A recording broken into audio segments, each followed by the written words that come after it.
Hoje a gente vai dar continuação, né, à nossa aula de evolução dos materiais e as revoluções industriais. Só para fazer um leve apanhado, da última aula para cá, a gente já viu a pré-história, a Idade Antiga, a Idade Média e agora nós estamos na Idade Moderna. E com isso a gente viu os materiais que o ser humano passou a descobrir e aprender a trabalhar, durante todo esse período. Então ele saiu de passar a trabalhar com pedras, ossos, madeira, passou a descobrir os metais, né, trabalhando inicialmente com o cobre, à medida que ele aprendeu a misturar cobre com estanho, ele conseguiu chegar no bronze, teve então a era do ferro, recentemente a gente estava vendo agora a era do aço, e com o aço, a gente teve o avançar da primeira, revolução industrial. A primeira revolução industrial ela foi puxada pela Inglaterra, e principalmente por causa do contexto político e do contexto econômico. Com isso, a Inglaterra conseguiu, né, ela já era bem avançada aí no que diz respeito a navegações, a comunicação com outros países, então ela conseguiu desenvolver as primeiras indústrias. Ela passou a produzir na primeira revolução industrial, principalmente a parte de tecido, as indústrias têxteis, e os primeiros maquinários que vão dar base aí para a produção inicial de armas em nível industrial. E outra coisa importante, que é bem marcante da primeira revolução industrial, que cabe a gente colocar aí eh, nesse remember, né, nesse review que a gente está fazendo aqui hoje, é a questão de que a energia daquela época era utilizada principalmente nas máquinas a vapor. Já a segunda revolução industrial, que nós também começamos a ver aí na nossa aula de segunda, ela é marcada principalmente pelo avançar do desenvolvimento das indústrias, a transição da máquina a vapor para o uso de petróleo. É nesse período em que o aço é melhor trabalhado, os processos de fabricação e construção do aço são melhor desenvolvidos, a ponto de fazer com que o ser humano seja capaz de desenhar e desenvolver tanques, aviões. Tudo isso foi chave, né, no desenvolvimento das civilizações e principalmente nas interações que haviam entre civilizações, especificamente as guerras.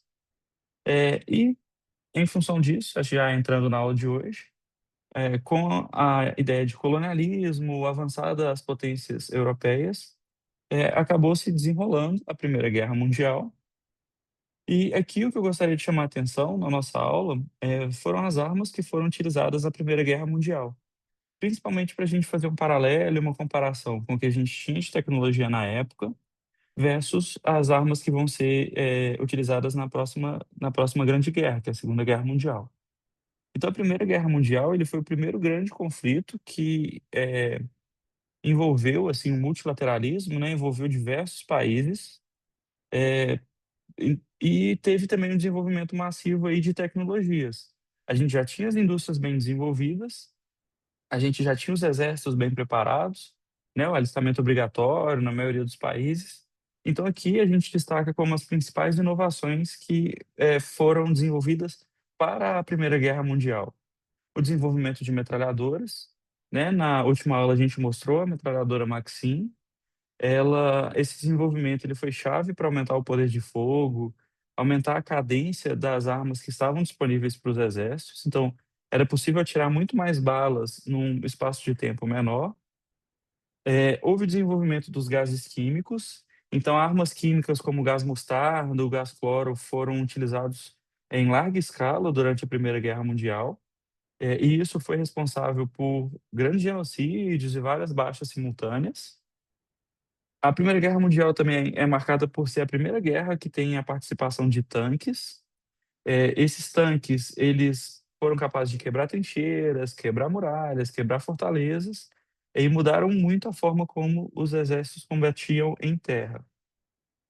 E além disso, também tiveram avanços significativos, né, com a introdução do aço, com técnicas melhores aí de preparação, no que diz respeito ao canhão e outras armas de longo alcance.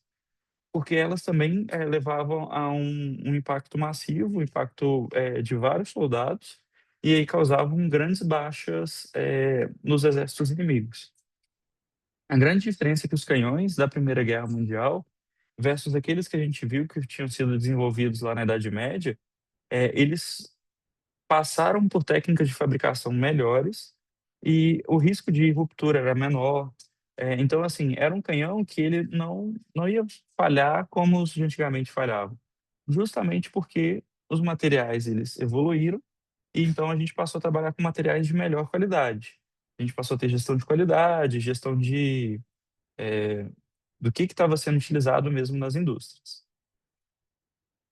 E aí tem um conjunto de fotos, né, das armas que foram usadas na Primeira Guerra Mundial. Então existiam ainda armas brancas, né? Se a gente passar para olhar os combates de hoje em dia, a gente ainda percebe a presença de armas brancas, mas são significativamente menores. Então tem aqui um S-Spring Gun, outros tipos de arma, né? As pistolas de antigamente. Então eu acho bem legal a gente ver essas armas que eram utilizadas no combate antigo, porque hoje são coisas bem tradicionais que a gente principalmente vai ver aí em museus. E agora, né, falando um pouco do que a gente tem de armas que foram utilizadas na Segunda Guerra Mundial. É, uma coisa importante é que a gente tem uma diferença muito pequena de tempo entre a Primeira Guerra Mundial e a Segunda Guerra Mundial. Foram apenas 21 anos.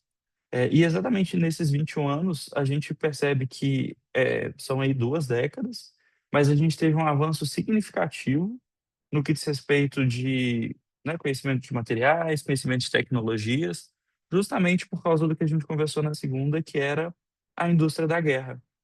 Então, mesmo que tendo essa diferença de 20 anos, eu tinha aí exércitos dedicados à pesquisa de como melhorar os materiais, como extrair melhor os materiais da natureza, como a gente consegue aumentar em eficiência. Então, com isso, a gente pode ver que as armas da Segunda Guerra Mundial, elas primeiro eram mais rápidas de serem produzidas e elas tinham um poder de fogo muito maior comparado às armas da Primeira Guerra Mundial. Além disso, eram armas que tinham maior durabilidade, elas, né, comparadas às armas da Primeira Guerra Mundial, elas tinham menos problema e essa capacidade destrutiva muito maior. Eh, e aí tem aqui destacado no slide, né, as áreas que foram avançadas nesse curto período de tempo, que são a metalurgia, a química e a engenharia. Do ponto de vista dos aços, os cientistas conseguiram chegar em ligas mais resistentes, com tratamentos térmicos melhor. Em geral, esses tratamentos térmicos conferiam uma dureza maior na arma e ela conseguia ter uma maior durabilidade comparado às armas que não tinham esses tratamentos. O alumínio ele passou a ser introduzido. O alumínio ele ganhou um destaque muito interessante comparado ao aço, porque ele é um material que, primeiro, ele tem uma densidade menor. Isso significa que as armas que são fabricadas em alumínio, elas vão ter um peso menor comparado às armas que são fabricadas de aço. O alumínio também, além dele ser um material leve, ele é um material que é resistente à corrosão. E como que isso funciona? O alumínio, a partir do momento que ele interage com o oxigênio, ele cria uma película de óxido de alumínio. Esse processo é chamado de anodização. E é justamente essa espécie de óxido do alumínio que protege o corpo do material contra a corrosão. Então, né, a gente vê que o alumínio ele é bem fosco na hora que a gente olha, mas se a gente passa uma lixa, ele está brilhante. Pouco tempo depois, aquele pedaço que a gente passou a lixa que está brilhante, ele fica fosco de novo. Justamente porque esse material tem essa capacidade de criar essa película de óxido, que é a responsável por garantir a proteção à corrosão. Então, eles foram usados em larga escala, tanto na produção das armas, né, das armas de mão, vamos dizer assim, mas principalmente, o alumínio foi muito usado na produção de aviões. Então, os caças, os bombardeiros, eles tinham, né, e os aviões têm até hoje, uma presença de alumínio muito, muito massiva. E é graças ao desenvolvimento dessa tecnologia mesmo que a indústria da aviação conseguiu evoluir bastante. É, na semana passada a gente também falou que a migração, né, da matriz energética para a idade moderna aconteceu principalmente pela exploração e desenvolvimento das técnicas de uso do petróleo. O desenvolvimento desse material permitiu também o desenvolvimento de plásticos e borrachas sintéticas. Então, se antes era difícil obter essas borrachas pelo látex das árvores e tudo mais, o avançar dessa guerra possibilitou o desenvolvimento dessas borrachas, como por exemplo o baquelite. E elas eram usadas para fabricar várias armas de fogo e vários equipamentos militares. E a gente já começa a notar, a partir da Segunda Guerra Mundial, a presença do plástico, tanto nas armas de fogo, como, por exemplo, nas bainhas de armas brancas. O plástico vai estar presente nas aeronaves, a indústria naval ela vai contar com o uso do plástico. E a gente pode fazer um paralelo com os dias de hoje, né? Hoje, assim como eu falei com aço, né? Se vocês olharem ao redor, vocês vão ver com certeza algum objeto de aço.